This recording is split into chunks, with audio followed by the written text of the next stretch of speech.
Thank you so much for talking to us on the record today. We appreciate that very much. Rick, I tell you, it's great to be here with you today, and I look forward to our conversation. Thank you, sir. So you've been down this road before. In November of 2024, you lost to Marjorie Taylor Greene. Yes. Not by a little. By a lot. By a lot. Yeah. 30 points or so? Yeah. Yeah. So what do you plan on doing differently this time? Well, I tell you, first of all, yes, we did get beat, and that's okay. But the reality of it is 135,000 people voted for me. That's the most a Democrat has ever received in this district. That also says, you know what? We are moving in the right direction. As you know, Rick, a lot has changed from last year to now. Marjorie has decided that she wants to quit on the people of Northwest Georgia, and she's resigning out of Congress. I think it's January 4th or January 5th. The reality of it is guess what? What we're doing is not that different. The difference is so many things has changed. The economy's not good. Healthcare is an issue. And people are realizing that what Marjorie Taylor Greene was selling them is not working for Northwest Georgia. And Shawn Harris, as a real leader, as someone that's actually going to listen and someone that can get results done, they are saying, I want to change. And that change is coming from Democrats, independents, and Ronald Reagan Republicans that are getting behind my campaign. And I'm confident that we're going to win this special election. So what is your ground game this time around? Because it's going to be a very short window here between now and this special election, which we don't have an exact date, but it's going to be pretty soon. Real soon. So what are you doing to go out there and win those votes from people that did not vote for you last time? What we're doing right now is, the goodness is that we actually started running against Marjorie more than 150 days ago. So we already got systems in place. Right now, what's currently happening, people are joining my team volunteering. We're already out making sure that people know that we got a special election coming up. You're right. We don't know the exact date, but we think it's going to be in the March time frame. In addition to that, we're opening up next week. Our headquarters will be opening up in Rome, Georgia, so that people can come and get yard signs, T-shirts, the whole 9 yards. And even just last night, Rick, I do live events where I talk directly to the people in our district, listen to exactly what's going on. So to get right down to your question, we're not starting our election now. We are already up and running. People all over this country are supporting us and giving money to my campaign so that we can do all the things to win this election come March. So you have these people that are on board. Yes. You need to get some people that were not on board with you last time. You need to get a lot of them to switch sides now and to sign up for Shawn Harris. So how do you do that? What is your pitch? What's your elevator pitch? My elevator pitch, and the way we do this elevator pitch, is in our district we have 10 counties. It runs all the way from the time you come across the line in Tennessee all the way back down here to West Cobb. What I have been doing is doing what we call town halls in every county. We invite everybody out. We'll allow people to ask me any questions they want to ask. I have no clue what the question is going to be, so we talk from guns to whatever. And guess what? People are coming, and when I say people are coming, it's not just Democrats. It's also independents, and it's also, just like the other night I did one in Rockmart, Georgia, where I'm from, and we actually had Ronald Reagan Republicans in there asking questions, and their main question was talking about economics. What can we do to bring down the cost of living? What can we do to bring down healthcare costs? And then, Shawn, what are you going to do when you talk about this thing called generational jobs? Inside of those settings, those are the things that I talk about in there, and guess what else? They are bringing more and more of their friends to our team every day, because what Marjorie has been doing for the last 5 years is a whole bunch of talking, but no action. It's one thing to talk about a whole bunch of issues, but at the end of the day, if it has no effect on you and your family when it comes to your kitchen table issues, it's worth nothing. And that's what Shawn Harris is laser focused on, and I'm going to take my experience from the military to get real results done. With her out of the race, how does that change your path to victory? You know, that is an awesome question. with Marjorie getting out of the race, it actually makes this race right now, it is 100% wide open. It is now Shawn Harris, the Democrat, and I think as of this morning, where we're taping this, is, guess what? I think it's 15 Republicans that are actually running against me. My hope, Rick, is this, is that you see, it may even be on your station, that we actually have a forum where Shawn Harris standing on the stage against 15 Republicans and allow us to tell our story of what we plan to do for Northwest Georgia. Because Shawn Harris, as a Democrat, I am in the center. I want everybody to know that, yes, I'm a Democrat, but I am not married to a party. My focus is the people of Northwest Georgia, what is best for them. I think all 15 of my opponents will probably come out and say, I support Donald Trump first.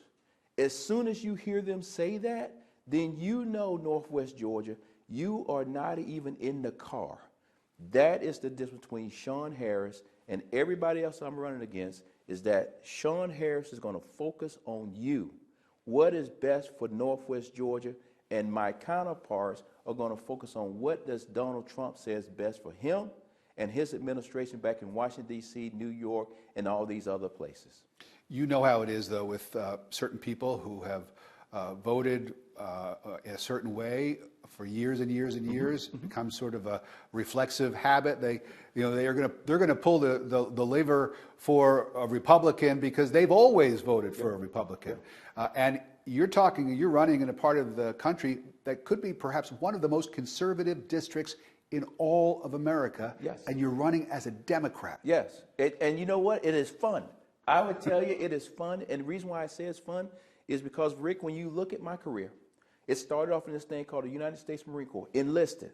So I went to Parris Island and earned the right to call myself a Marine, then got out, went to college, joined the ROTC, and became, through the ranks of the Army, to a general officer. None of those things were easy. I like doing things that are not easy. Guess what? That's why I'm running for Congress, because what we're dealing with right now is not a game. This is not Georgia versus Alabama. This is real life. And what is currently happening in our district is that people that have voted Republican forever are now saying, hey, I think I'm going to give this Shawn Harris a chance. And if he can't bring any results back home, then we got enough Republicans that can vote him out.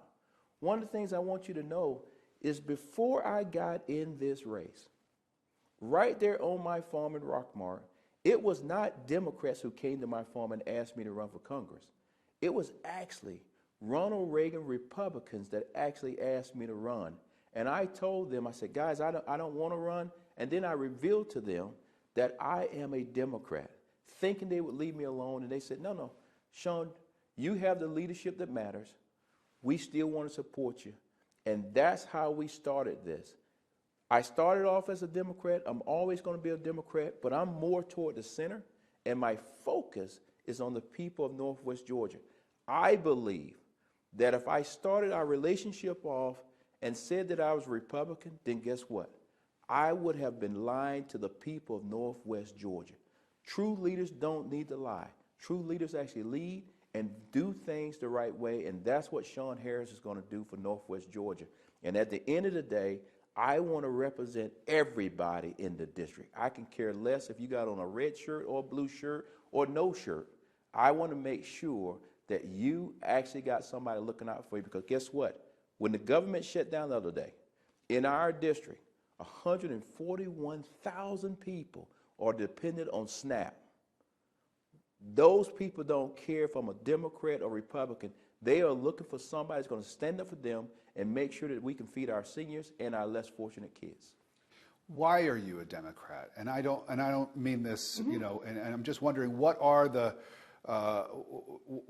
positions, what are the principles, what are the priorities that Democrats have, that the Democratic Party has, that you have always identified with? Well, I would tell you the number one reason why I'm a Democrat is because my mother that raised us. My father was killed when I was 2 years old. He was hit by a drunk driver. I'm sorry. And you know, but my mother raised us all. There's 5 of us. I'm the youngest.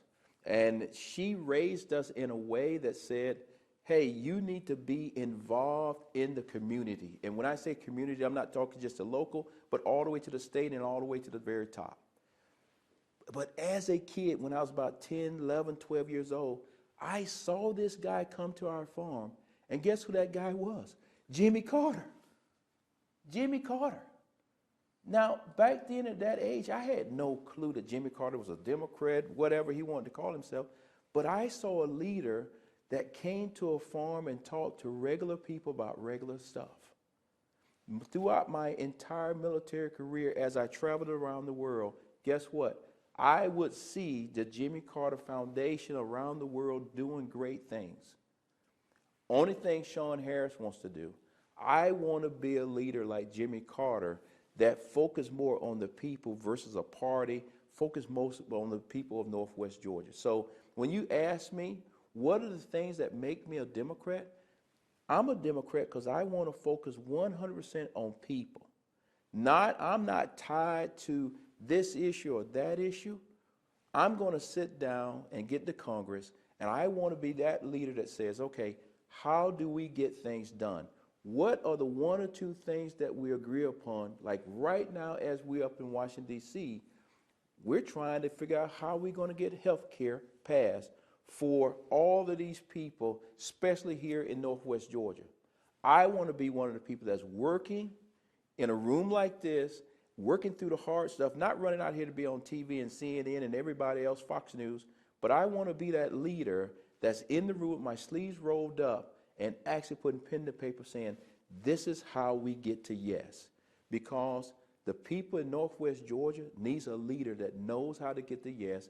And at the end of the day, yes doesn't mean that I'm going to be happy, but if the people of Northwest Georgia can survive for the next day and years down the road, then that's what's the best thing for me to do for them. The Democratic Party nationally, very different from when Jimmy Carter was in office. What do you make of the party on a national level and its leadership the way it is right now? The people who are running the show for Democrats. Are you happy with the direction that they're taking the party? Where would you disagree with them? Where would you want to try to move the Democratic caucus in a different direction? I thank you for that question. What I will say is this. The reason why I am part of the Democratic Party is because the Democratic Party has always said the tent is big enough for all of us. I have said to you, Rick, that Shawn Harris is in the center. That's where Shawn Harris is at. That also means that the Democratic Party here in Atlanta or Georgia and also at the national level have all had meetings with me, and guess what they said? That's okay, Shawn. We support you. We know that you are in a ruby red district. We know that when you win this election and everybody's going to be happy, your district will not turn purple, and it definitely won't turn blue. It would turn pink. That's the reality. So the Democratic Party at both levels have said, Shawn, we know that you as a Democrat can't be like AOC or be like somebody else. You have to make sure that you're representing the people that you are representing in Northwest Georgia. Currently right now, Rick, that is happening in Washington, D.C. because as we speak, 4 different Republicans have signed on to a piece of paper to say, okay, we need to vote for the Affordable Care Act to ensure that it's extended for the next 4 years. If you look at those 4 individuals, all 4 of those individuals are Republicans, but they actually represent purple districts. So just like on the Democratic side, it's Republicans that are representing districts that they have to come and say, how can we compromise? I want to be one of those leaders that go up there and become part of that nucleus of leaders that get things done. And I think we need more leaders like that that's not up there to saying, I'm to the extremes. It's more who's in the center and who can actually get things done. So Democrats today, currently, who do you most look up to? Which Democrats who are serving in the Congress are Democrats that you look at and you say, that's the kind of Democrat that I want to be? I tell you the truth, Rick. After doing 40 years in the military, everybody has a history, good, bad, and ugly. I don't look at others and say, I want to be like that guy. I just want to be like Shawn. I got 40 years of leadership experience in some very tough locations. I don't need to look and say, I want to be like that person there in D.C., because that person in D.C. has no idea what's happening in Northwest Georgia. What I would tell you, Rick, Shawn Harris looks in the mirror, and Shawn Harris says, you have 40 years of experiences, 40 years of leading outstanding men and women around this world in the military in some very dangerous spots. I want to take that level of leadership, that level of confidence, and that level of understanding and listening ability to Washington, D.C., and I want to be just like me. That's why I tell people all the time, don't call me General Harris. That guy's retired. Just call me Shawn, because Shawn is the person that wants to represent all of Northwest Georgia. And at the end of the day, I want people from Northwest Georgia to be able to walk up to me in Walmart, Publix, wherever, and say, hey, Shawn, can I talk to you? Because I'm just like them. I'm just a small town guy from a rural community that raised cattle for a living. So I don't want to be like somebody in D.C. I want to be like somebody in Northwest Georgia, and that somebody in Northwest Georgia is me, and I'm going to stick with me because we've been doing okay. All right, so let's talk about your bio a little bit. And first of all, thank you for your service to our country. Thank you. As a retired brigadier general and a cattle farmer today, so how do those roles, more than your party affiliation, how do those roles allow you to represent Northwest Georgia and the values of the people of Northwest Georgia? Yeah. You know, the people of Northwest Georgia are awesome people. Very nice. Love to stop and have conversations. Life is not moving at a fast pace like here in Atlanta and all those kind of things. But what I would tell you, we have 40,000+ veterans that live in our district.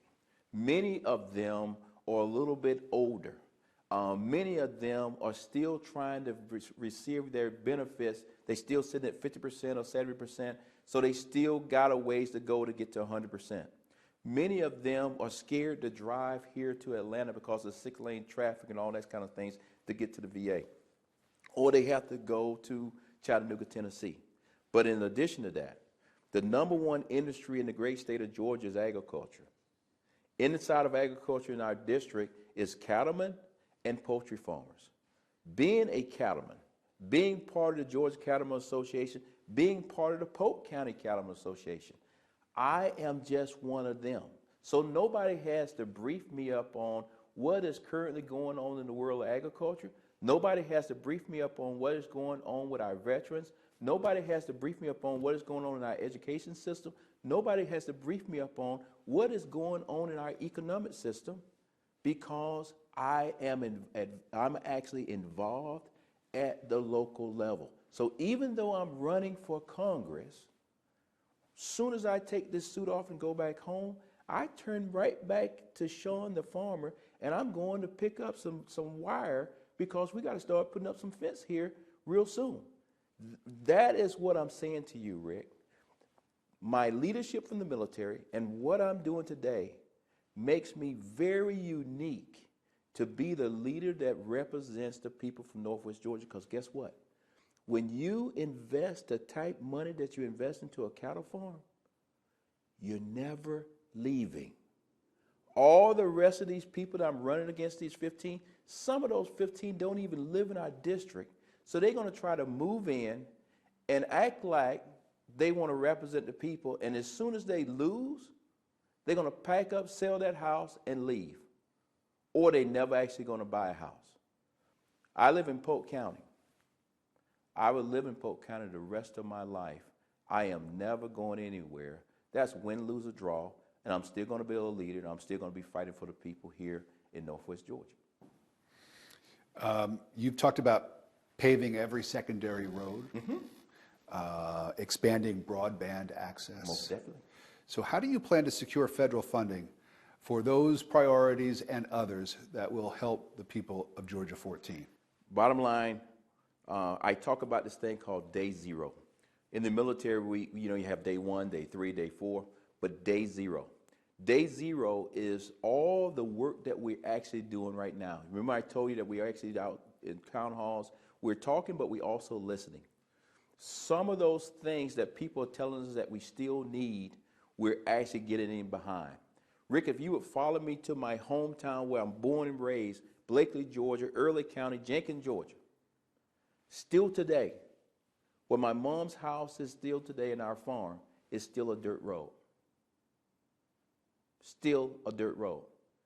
Still, we're waiting on broadband to get there. That's the same thing that's actually happening in Northwest Georgia. Except the difference is, in Northwest Georgia, we have all the mountains. So anytime you start getting up into some of the high country, we're actually having issues where people can't get up there if it's too icy or it rains too much. But on the flip side of the coin, right now, one of the reasons why I'm really pushing for broadband, and I'm going to put it into policies that we're going to get passed in D.C., is because so many of our citizens actually go to line or try to work online, but because we don't actually have very good broadband in our district, you will see people sitting outside of McDonald's. We shouldn't get left behind because we choose or our zip code is in a rural community. So I want to be that champion to say, okay, we said that we was going to put broadband everywhere. When I get to D.C., on day 1, you'll see me, as soon as I finish raising my hand, saying, okay, somebody get in here. I need you to brief me. You remember, I was a general, so I understand how these things work. Show me where we at by county with broadband. And then from there, we will start holding people accountable. Because I would tell you, Rick, by living in the district, I remember 2 years ago seeing the broadband trucks out there, but for whatever reason, they hadn't came back. So I want to get a better understanding of what has happened, why did it happen, and then what can I do to make it fit or work better, so because too many people are depending on broadband to get their education or actually run a small business.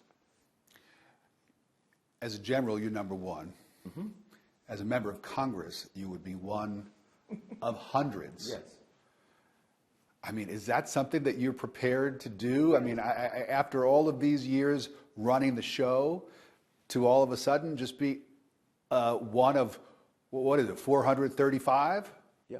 Well, I would tell you, Rick, that is the best question I've ever got. Because, yes, I was a general, and I'm proud of that. But in many of my assignments as a general, I was also, my last assignment in Israel, I was a senior defense official attaché. In that role, I'm sitting down with other countries, I'm sitting down with other leaders, I'm sitting down with others trying to figure out how can we get to yes to keep things peaceful. Hence, that skill set of trying to find peace around the Middle East, I'm going to bring that with me to D.C. and say, okay, even with the Democrats, how can I help get us to yes? And then with our Republican brothers and sisters and our independent brothers and sisters, I'm one of the few that will bring that skill set that when we're sitting around the table, it's not about me. Yes, I'm a senior leader, but as a general, our job is to keep the American people free, to keep them safe, and allow you to go on with your day. That is what I'm going to do when I get to D.C., is stay laser focused on how do we get things done. Results, results, results. If we're not getting results, then I'm not doing my job, because one thing I know with senior leaders, when somebody else steps up and go down a different path, guess what? Others will join. And that's what I'm saying to everybody in Northwest Georgia. That's what I'm saying to the Democratic Party, is allow some other type leadership to come to town, and let's see, can we get some things done? Because right now, currently as we speak, everybody's pointing fingers at each other and absolutely nothing's happening. That's why you need leaders like me, and you maybe need leaders on the Republican side from other places to come so that we can all sit at the table and get things done. And when it's done, we can celebrate and say that the American people are benefiting versus some individual that wants to be seen on TV or YouTube or TikTok. Were you in Israel October 7th? I had just left Israel a couple months before that, but I was in Israel 2 years from 2021 to 2023. What is most people remember significant about my time was I was there when we had more than 4,000 rockets come in on us, and I was there when we got the $1 billion for the Iron Dome that is protecting them right now. And then probably the highlight of my career is that the President of the United States, President Biden, actually flew into Israel. And if you go back and look at the tape, it's a beautiful black guy, stands up and gives him a salute. And the cool thing about that is, you know, it's one thing to salute the President of the United States. That is awesome. I don't care who the President is, it's awesome. But the most proudest part of that salute is that it played out on national TV live here back in the States, and that people from my hometown, Blakely, Georgia, they knew that I was in the military, but some of them had no clue, was I an E5 or a captain or what? But when they actually said, wait a minute, stop everything. That is Shawn Harris. He graduated from Early County High School, and he's on national TV, CNN, Fox News, you name it, all at the same time. So that is the highlight of my career, is just being able to be a ray of hope to kids from small towns and really around the world to say, wait a minute, you can come from a small town and be successful. So that's how I ended the career, and now I just want to go on and do some more things for people in small towns. I'm not the guy that lives in Atlanta. Well, this is a very much a local race, of course, and the voters are focused on issues that pertain to them. But since you spent so much time in Israel, I wonder what you make of some of the divisions now here in this country when it comes to supporting Israel's fight against Hamas, funding Israel's fight against Hamas. Because you were there and because you have the experiences of being on the ground there, what is your take as far as the way that Israel has conducted this war since it was attacked, and the way that some members of the Democratic Party and some members of the Republican Party are now saying that, look, that Israel has gone too far, and it's not our responsibility as Americans to pay for what they consider to be a genocide. And Marjorie Taylor Greene used the word genocide. Yeah, genocide is a very powerful word. What I will say, first of all, Shawn Harris takes no money from AIPAC at all. I want to make sure everybody clearly understands that, and I will never take money from AIPAC. Why not? And the reason why I won't take it is AIPAC has great influence, and I don't want anybody to think Shawn Harris as the leader is being influenced in any kind of way. What makes me different from many of the other congressmen that are actually up there is that I've actually lived in the Middle East, and I've lived in Israel. I know where Palestine is. I've been in the West Bank. I know where all these places are, so I don't need somebody to brief me up on it. What I will say is we need to separate the leadership of Israel versus the country of Israel versus the people of Israel. We need to separate Hamas, leadership of Hamas, separate from Palestine versus the people of Palestine. I think if we can get some leaders in Congress that understands those are three different dynamics, and in those three different dynamics, you need to have specific policies that addresses those things, because on both ends, the people of Israel and the people of Palestine are both suffering in their own way. Whatnot. October 7th is like our 9/11. You cannot deny that. At the end of the day, perhaps some things by the senior leadership of Israel have been pretty heavy-handed. However, Israel and the United States are very, very close, and we do a lot of things together. However, you don't always have to agree, but we need to make sure that our leaders that are actually sitting down at the table and having the hard discussions can have hard discussions and still be friends. That is what I bring to you, Rick.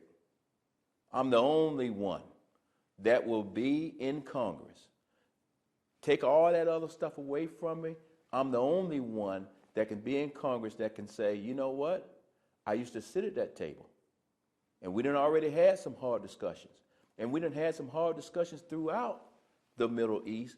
People know me in those other countries, and they will trust when Shawn Harris comes to the table and say, guys, ladies and gentlemen, we need to look through a different lens, because the lens that you're looking through may look good to you, but it's hurting everybody else. So how can we back this car up, get it recalibrated, and make sure we're going down the right road for everybody in the Middle East to survive? Because, Rick, I'm not sure of your age. I'm 59 years old, and I tell you, Rick, hell, since I was in the 7th grade, the Middle East has been on fire. So we need leaders that can think strategic. We need leaders that can stay calm. We need leaders that actually understand all the dynamics that are going on and understand that where the goal is to get peace in the Middle East. But however, you won't get peace in the Middle East in 3 days. It's not going to follow the elections of the United States. So, Rick, I know that's a long answer, but I thank you for that answer. I thank you for that question, because at the end of the day, when I go to Congress, it will be some meetings where we're talking about what's happening overseas. And that is not the focus of our district. However, our district needs to know that they are sending somebody that can sit at the table and understand what's going on, deal with the pressures going on, and make the best decisions for the United States and be able to defend it. And I may be one of the few that are, I know I am. I'm the only one in this race that carries a top secret clearance. So everybody else will be getting to D.C. that's a rookie. I'm not a rookie. I've never been a politician, didn't even really want to be a politician.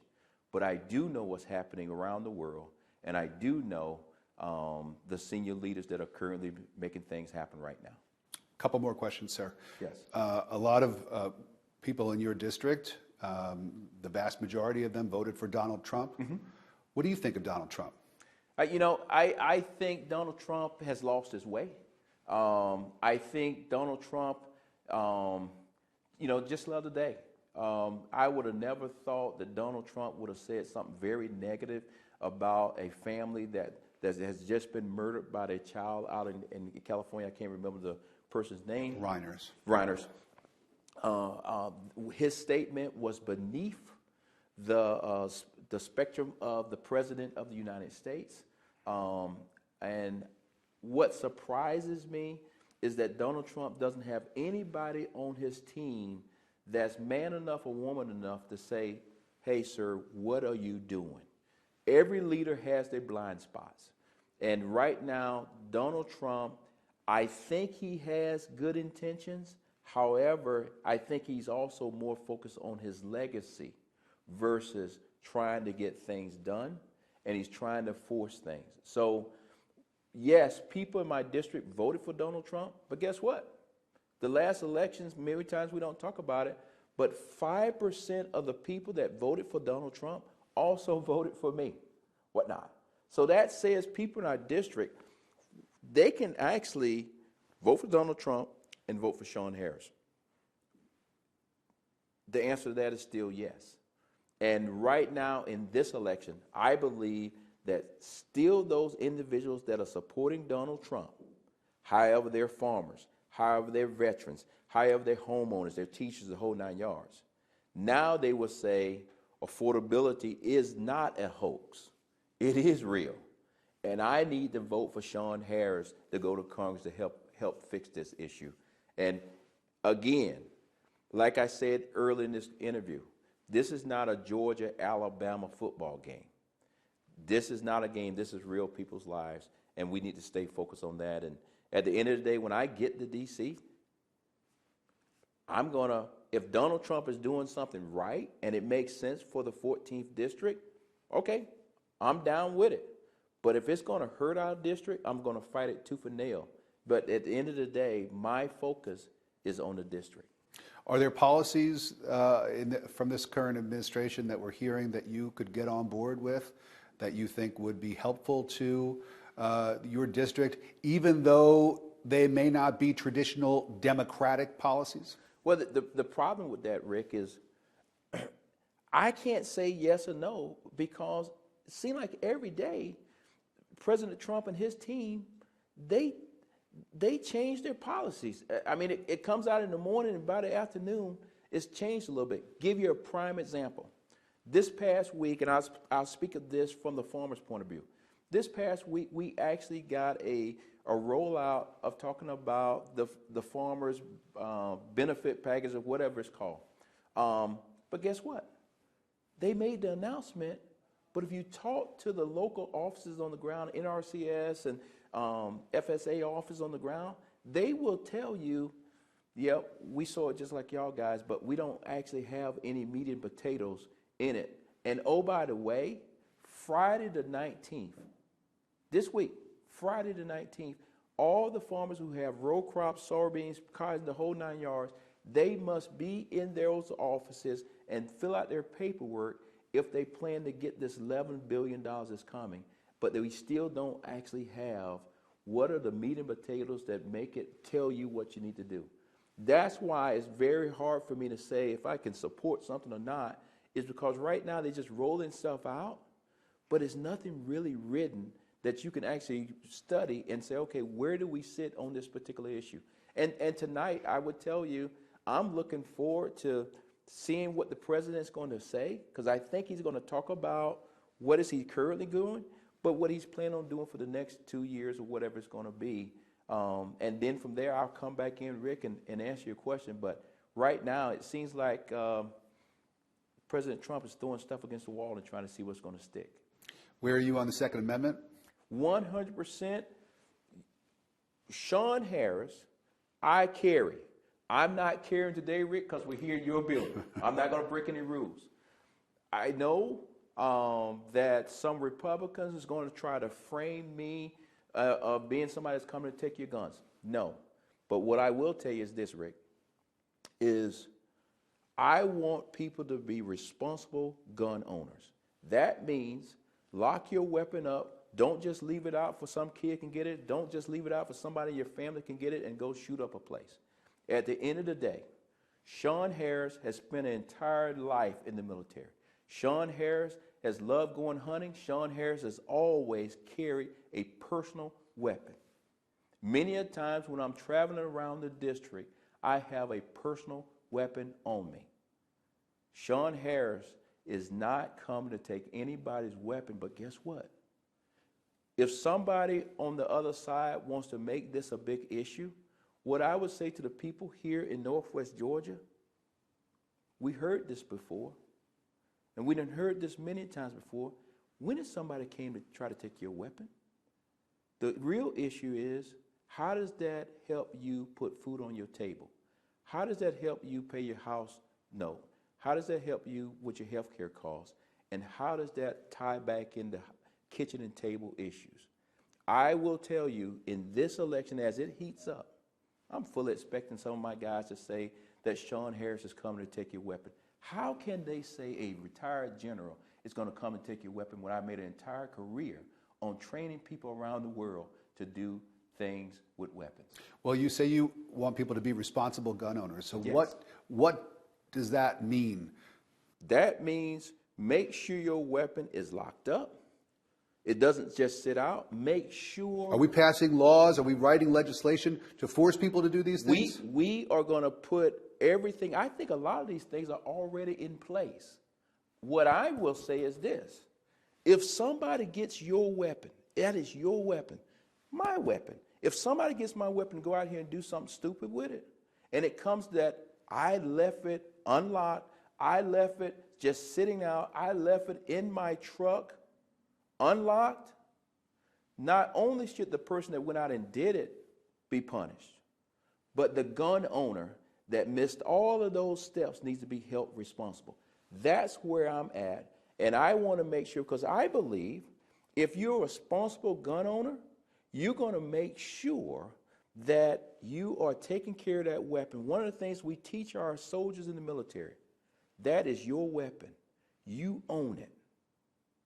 If you go out and legally buy a weapon the right way, you know, and being a responsible gun owner here in Georgia, then you also know, lock it up. It is not the weapon. It's the individual behind the weapon. Right. So passing laws, though, are there any gun control laws? Is there anything that you could see voting in favor of that would put any restrictions on people's Second Amendment rights? What I will say is this.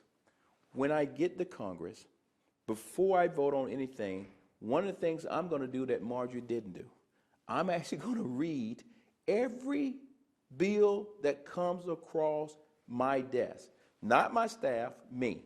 And when it comes to the Second Amendment, I'm going to make sure I read it very closely, and I'm also going to come home and have conversations with the people in my district. One of the things I also want you to know, Rick, is this. When I win this thing, because my district is going to go from being blood red to pink, I want to be a leader that says, I know where I'm at.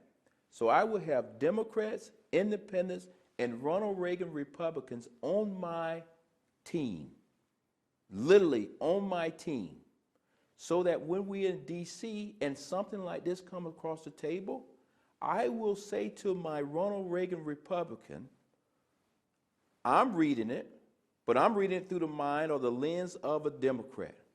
You read it, what do you see? What is that one or two words in here that somebody's hid in this thing that I need to go back and talk to leadership and say, we need to argue over these three words, because these three words here may be just a little bit too far for my district. That is my promise to my people in Northwest Georgia, is that we're going to do our homework, and before I actually vote on something, I'm going to go out and let them know and tell them why and kind of go from there. But my promise is that when you look at the Shawn Harris team in Washington, D.C., and here locally in our 3 offices that we have open, they won't be walking around in a T-shirt that says, I'm a Republican, I'm a Democrat, or an Independent. But if you ask them, they will say, yes, I'm a Republican, but I'm on the Shawn Harris team that's trying to do what's right for Northwest Georgia, period. That's what leaders do. We bring a coalition of people together, don't always have to agree, but we want to make sure we're doing the right thing for Northwest Georgia. And the Second Amendment will just be another issue that we have to deal with. But that's why leadership matters, and that's why everybody don't want to get in this business, because it's hard. It is hard. There's a governor's race. Yeah. What have you thought about running for governor? It seems like, well, it just seems like somebody with your background might be better suited to be for a chief executive role, as opposed to being, as we said, one of hundreds. Well, Rick, I thank you for putting me in that conversation. Rick, we have some outstanding people right now running for governor on the Democratic side. What I have said to those individuals, that equally across the board, you have my support, but I want you, as the person that's running for governor, to come to Northwest Georgia and talk to the people in Northwest Georgia. And when I say Northwest Georgia, yes, West Cobb is part of Northwest Georgia. As far as I'm concerned, West Cobb is also part of Atlanta. Okay? Yes. You got to come out and talk to us in all of our small towns. With that being said, my focus is to be the representative for Northwest Georgia. That's where it's at. I personally did not wake up any day in my life and say that I wanted to be a politician. I told you, some people asked me. And we got us a little bit of a situation. I am confident that in November of next year, one of our candidates is going to be the next governor of the great state of Georgia. And I'm going to be just standing there, just clapping and saying, awesome job. But my focus will be working in Washington, D.C., trying to help the people back here in Georgia. And let me just go on and say this. I believe that the Democrat's going to win. However, if a Democrat don't win, as the person that's working in D.C., I still got to work back here with the state of Georgia and the senior leaders. I think too many times that currently right now, our federal and our state and our local are not working together. I also want to be that individual, like I talked about in Congress, but I also want to be that individual that comes back here to Atlanta, sit down with whoever the governor and the governor's team is, and say, okay, what are those things, regardless of what T-shirts we're wearing, what are those things that I can help with here in Georgia, specifically in Northwest Georgia, but it is things that I could do from D.C. that would help Georgia as a whole, and that's what leaders do. Shawn Harris, thank you so much. I appreciate your time. Thank you.